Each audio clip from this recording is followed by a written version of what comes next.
আসসালামু আলাইকুম বন্ধুরা। আজকে কাম হবে না, দেখুন ওরা উঠছে না। আজকে ঠান্ডা দিছে, বহুত বহুত শীত পড়ছে বাইরে, এই জন্য কামে যাবে না বলছে। ওই উঠো না, উঠো, কামে যাবে না। আমাদের যেতে হবে তো হ্যাঁ? তো আজকে ছুটি আছে তো তার জন্য সেটা আছি, আজ ঘুমিয়ে আছি না, কি যে বলছে বলেন। আমাদের এখানে খুবই ঠান্ডা আছে, বাইরে উঠবার মন করছে না। ওই কামে যাবে না নাকি? ওই ওই কামে যাবে না?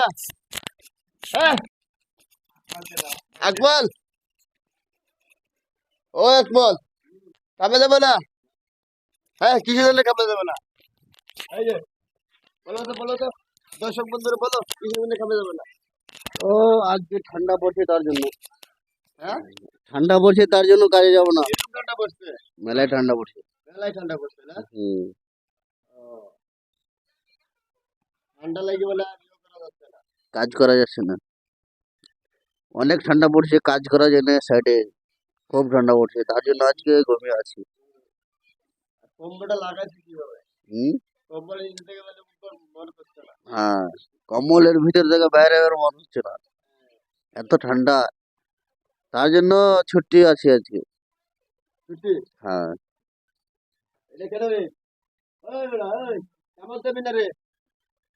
হ্যাঁ, এই দেখুন গাইস, ওখানে শুইতে আছে, দেখতে পাচ্ছেন? ওখানে শুতানো আছে।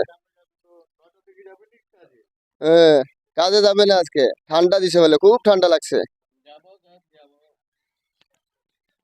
এখানে। ঠান্ডাটা প্রচুর ঠান্ডা আছে, মানে দিল্লি হারিয়ানা আছে তো, দিল্লি হারিয়ানাতে ঠান্ডা বহুত। হ্যাঁ, কেউ ঠান্ডা সিজনে মানে কেউ হারিয়ানাতে আসবেন না। তাহলে এরকম আমাদের আমরা যে হিসাবে নাকি কষ্ট করছি, এই হিসাবে কষ্ট করতে হবে গাইস। ঠান্ডা মৌসুমে কেউ আসবেন না, আসলে গরম সিজনে আসবেন হারিয়ানাতে। আর ঠান্ডার মাঝে গেলে যাবেন কেরালা, মুম্বাইতে। হ্যাঁ, হারিয়ানাতে আসবেন না।